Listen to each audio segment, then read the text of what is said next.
High নমস্কার বন্ধু, good morning. আমি চন্দন মল্লিক, তোমরা দেখছো আমার ইউটিউব চ্যানেলে তোমাদের সকলকে স্বাগত। বন্ধুরা, তোমরা কেমন আছো? আশা করছি তোমরা সকলে খুব ভালো আছো, আমিও খুব ভালো আছি। বন্ধুরা, আজকে আমি ক্লাস 10-এর ডাফ অ্যান্ড ডাট ইংলিশ কোশ্চেন ব্যাংক থেকে মডেল সেট 11 তোমাদের সঙ্গে খুব সুন্দরভাবে আলোচনা করব, তোমাদের বোঝানোর চেষ্টা করব। তো বন্ধুরা, এই মডেল সেট 11 থেকে আমি সিন আনসিন গ্রামার আলোচনা করে দেবো। আর বন্ধুরা, তোমরা যারা আমার চ্যানেলে জয়েন করবে, দেখবে সাবস্ক্রাইব বাটনটার পরেতেই ঠিক একদম একটা জয়েন বাটন আছে ব্লু কালারের। তোমরা যারা জয়েন বাটনটা ক্লিক করবে তাদের জন্য আমি শুধুমাত্র রাইটিং আলোচনা করব। তো বন্ধুরা, তোমরা অবশ্যই শেষ পর্যন্ত মন দিয়ে ভালো করে শুনবে আর দেখবে, তবে কিন্তু তোমরা বুঝতে পারবে। যদি তোমরা শেষ পর্যন্ত শোনো বা দেখো, আমি কথা দিচ্ছি তোমাদের টাইমটা নষ্ট হবে না। তোমরা একদম প্রত্যেক সিন থেকে যে সমস্ত কোশ্চেনগুলো আছে তোমরা ভালো করে বুঝতে পারবে, তোমরা আনসারও বুঝতে পারবে এবং আনসিন তো ভালো করে বুঝতে পারবে। তো বন্ধুরা, তোমরা অবশ্যই শেষ পর্যন্ত দেখবে, তোমাদের টাইমটা একদম নষ্ট হবে না। বন্ধুরা, আমি চাই আমার পশ্চিমবঙ্গের প্রত্যেকটা ভাই বোনকে, পশ্চিমবঙ্গের প্রত্যেকটি বন্ধু বান্ধবীকে সাহায্য করতে। যদি তোমার সত্যি ভিডিওটি ভালো লাগে, অবশ্যই শেয়ার করে প্রত্যেকে দেখার সুযোগ করে দেবে। তো চলো শুরু করছি, দেখে নাও। বন্ধুরা দেখো, আজকে আমাদের মডেল সেট 11। তো model set 11 school Arambagh high school. বন্ধুরা, এই স্কুলটা আমার স্কুল, ওকে। এই স্কুলে আমি 11-12 পড়েছি। খুব সুন্দর স্কুল, আমাদের আরামবাগেতেই অবস্থিত। তোমরা হয়তো অনেকে জানো, খুব সুন্দর স্কুল, ওকে। তো টাইম 1 ঘন্টা 30 মিনিট, ফুল মার্ক 40। প্রথম আছে সেকশন এ হচ্ছে সিনের। তো সিনটি নেওয়া হয়েছে নয়নতারা সেহগাল রচিত দ্য পাসিং অ্যাওয়ে অফ বাপুর ইউনিট 3 থেকে নেওয়া হয়েছে আর কি। প্রথম আছে এর দাগের question, answer the following question 1 × 2 = 2। ভালো করে দেখো, নাম্বারটা দেওয়া আছে 1 নম্বর করে দুটো কোশ্চেনের, মানে 1 নম্বর করে আছে, মানে তোমাদেরকে বেশি লিখতে হচ্ছে না, মানে যেটুকু চেয়েছে সেটুকু উত্তর দেবে, একদম পারফেক্ট নাম্বার পাবে। First question number 1, why did not people weep anymore? Why did not people weep anymore? মানুষ আর কাঁদেনি কেন? আমরা সকলে জানি তো মানুষ আর কাঁদেনি কেন, কারণ তারা গান্ধীজির উপস্থিতি অনুভব করছিল, তাই তারা কাঁদেনি। দেখো সেটাই লেখা আছে।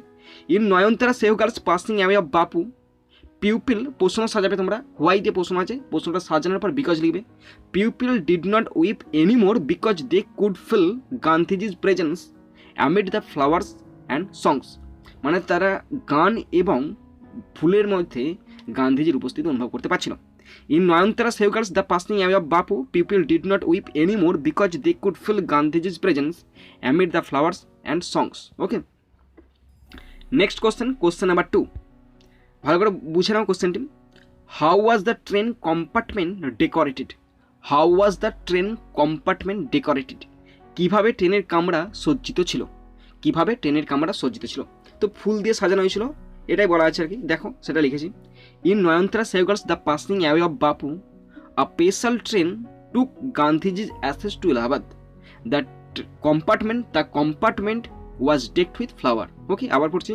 in Nayantara সেহগালস the passing away of bapu, a special train took Gandhiji's ashes to Allahabad. The compartment was decked with flowers. বন্ধুরা দেখো, এরপরে আছে বিয়ের দাগের কোশ্চেন। তো কোশ্চেন আছে, choose the correct alternative to complete the following sentences 1 × 2 = 2।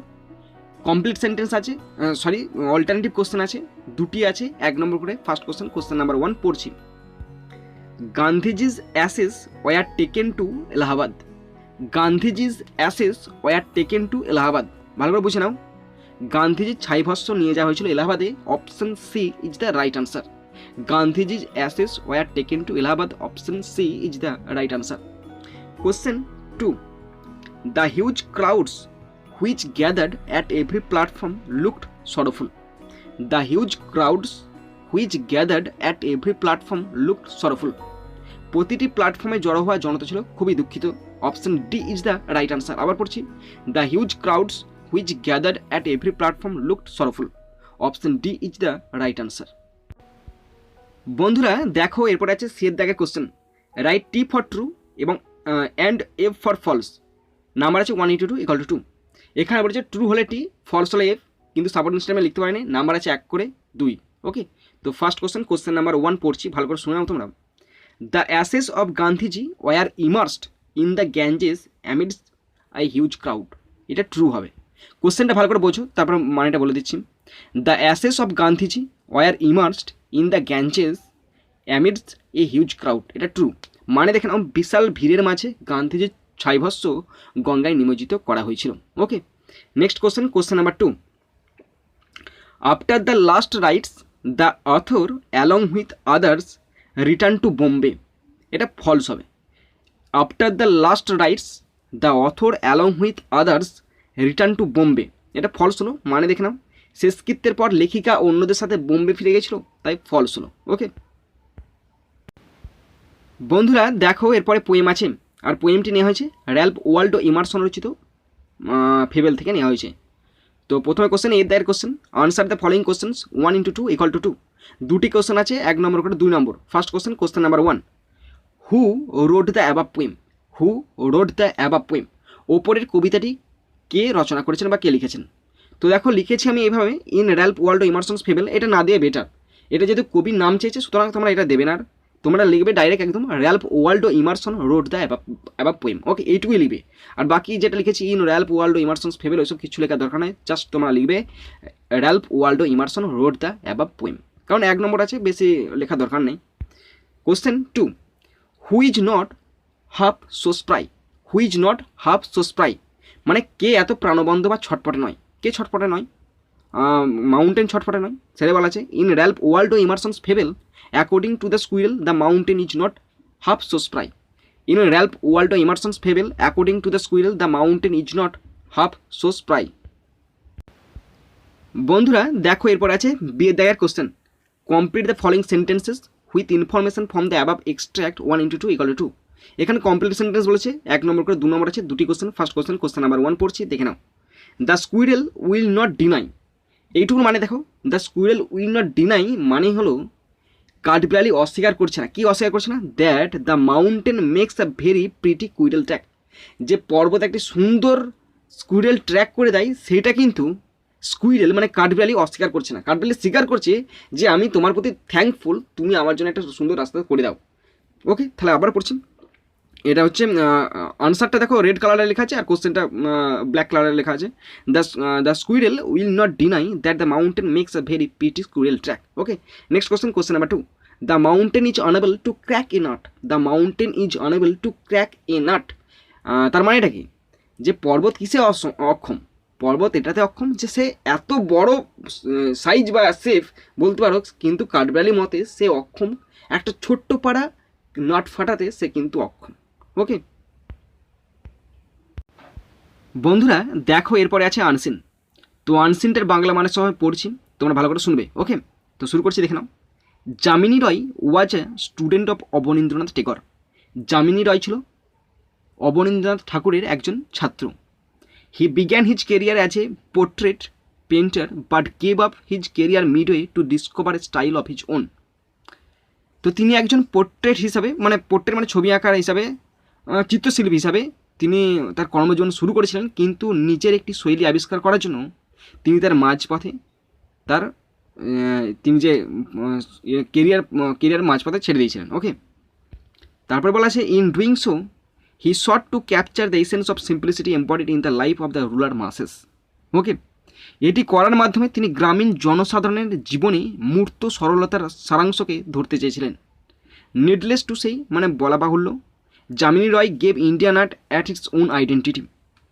তো বলাই বাহুল্য বলা আছে এখানে, বলা বাহুল্য যামিনী রায় ভারতীয় শিল্পকলাকে তার নিজস্ব পরিচয় দিয়েছিলেন। ওকে, তারপরে আছে দেখো during the 1940s his popularity reached a new high, এই 1940-এর দশকে তার জনপ্রিয়তা একটি নতুন উচ্চতায় পৌঁছেছিল। In 1946 his work was exhibited in London, 1946 সালে তার কাজকর্ম লন্ডনে প্রদর্শিত হয়েছিল।